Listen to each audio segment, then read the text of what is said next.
What is up, guys? Welcome back to the Creatively Driven Podcast. My name is Josh McKenzie, and in this podcast, we talk about anything that creatively drives us, be that through art, music, videography. Basically, the world is your oyster when it comes to creative outlets, I feel. Today, we're going to talk about interest-based learning with ADHD. So, taking you back to the start, I was diagnosed with ADHD in probably 1999. I think I was about 15 years old. I was living down in Texas, and I recall kind of doing the tests. I don't recall if it was anything in school that kind of made the tests come around, or maybe that just happened to be the time where things were kind of entering diagnosis stage, or maybe the awareness of ADHD had kind of just kicked off then.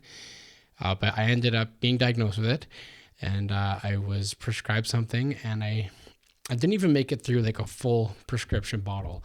I recall being told that I told my parents that I didn't like that it made me feel the way that I was feeling. So they obviously respected that, and we never looked into any other alternatives, and I just didn't take any more medication. Having said that, I kept going through school. I never actually graduated. I wasn't interested. Go figure. I dropped out of high school, and I just got to working. So working has always been kind of a part of my life, and I started off working at a young age, and it's gotten me to a good place now. But hindsight being 2020, I definitely would advise anybody to finish high school. But I digress. With interest-based learning, I'm going to touch on my subjects, obviously, because they're where I saw, the most positive impact. I don't look at my ADHD in those subjects as a negative by any means. I think that because I am interested in them and I start to see positive reactions from what I've been doing, it just enforces me to keep going forward with it.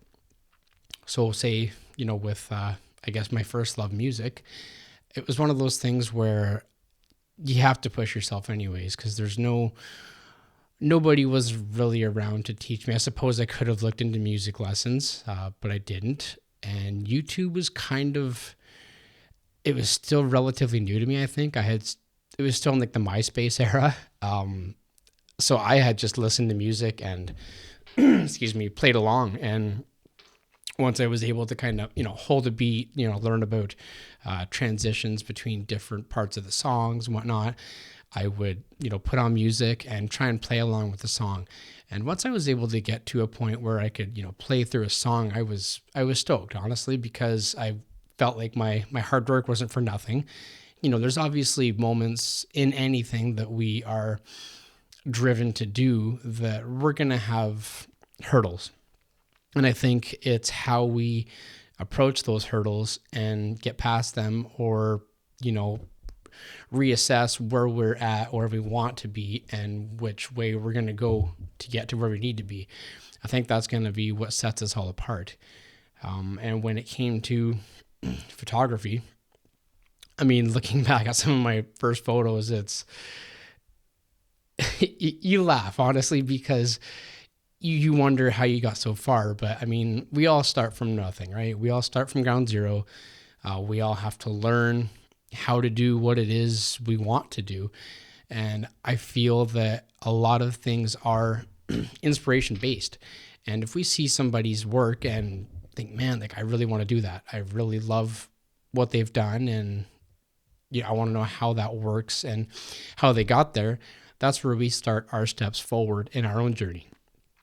And with photography, that, it started off with landscape photos. And so I was able to, based on my interest-based learning, do more with it. And I remember getting a book for Christmas, and it had a bunch of different scenarios, and it showed the settings in which to achieve, the best results for what you were seeking to find. And once I understood that, once I got a better grasp of the exposure triangle when it came to photography, and how much each setting dictates how another one is going to be different. It really was interesting, and it kind of got me into a more technical side of things. And I think I would say that I've excelled knowing how a lot of these settings can be manipulated to get the desired image that you're after. And kind of the same with when it came to video, except for video was definitely more, there's camera settings, but then there are other things that are going to play a role in your exposure that need to come from the outside. You need to be able to control your light. And again, being interested in how that all worked and seeing different ways to make these controls applicable in your setup, it really helped me, push forward with it.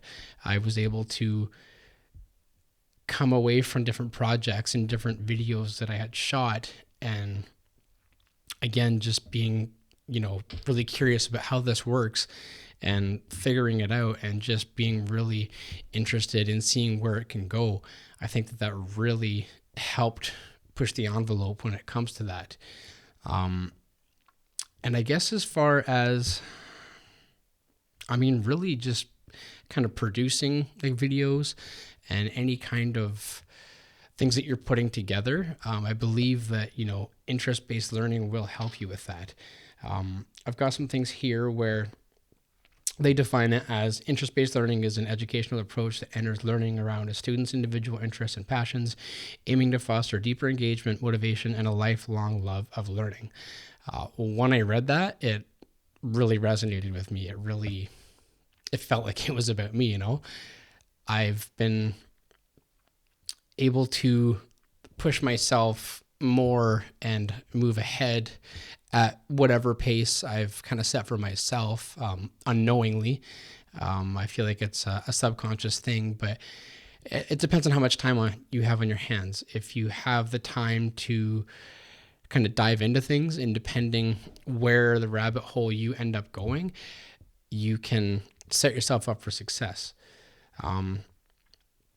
It also says that this method recognizes that children are naturally curious and leverages that curiosity to make learning more relevant and effective. While I wasn't really a child per se with the things that I have been creatively driven to continue with, I guess with the exception of art, but that wasn't a steady path of creativity that I followed. But when it started with music, everything since then has been in the ballpark of being creatively driven to perform and to do. And once I got to photography and video, that to me they were the outlets that I was able to do without making others suffer. I hate to say it like that, and I'm not trying to be a negative guy, but with music, you can't really control the volume of drums. Like, I've always had acoustic drums. You could play electric drums, but obviously acoustic, dynamically, you can really only get so quiet. You can get really loud, but your neighbors are probably going to tell you what they're thinking about what you're doing. But so when it came to photography and video, that is kind of one of the things that you could do in the wee hours of the morning, if that was the time that you had and that you were, bound to figure something out. Like, if you were just really had to know how to do this thing, as well as going out and taking practice shots and, just, again, being interested in how it all works. I think that's kind of where I'm at in terms of interest-based learning. My ADHD likes to keep busy. I like to be learning things as often as possible.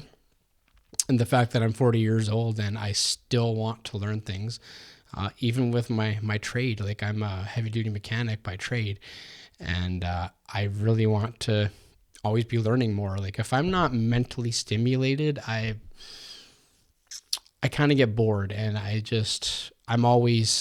the gears are always turning. Like, I can, I'm not like a a squirrel looking for nuts, so to speak. I can definitely focus on some things, but I think that I always need to be stimulated and I need to be challenged. And if I'm not being challenged, I've been known to look at other things that are challenging and that are interesting to me. And I think that when you get to those instances where, you challenge yourself with something and you're able to move past that and, you think, oh man, like I did it. Like, I got what I want out of it. And, I was able to look at things and piece it all together. And I think that's where kind of YouTube is the infinite resource as well. As long as you know what you're looking for, there's just so many different pathways to navigate through, and you can learn a lot from that. So I know this was a bit of a short episode. I have other plans for guests to come on the podcast. So I've been kind of planning out some other things coming up. So stick around. It's definitely going to get better. And I hope you guys enjoyed this. Feel free to, like, share, subscribe, and follow along. I appreciate those of you who have made it thus far. It's definitely been fun to make these things. So I hope you guys have a great day, and we'll see you in the next one. Thanks.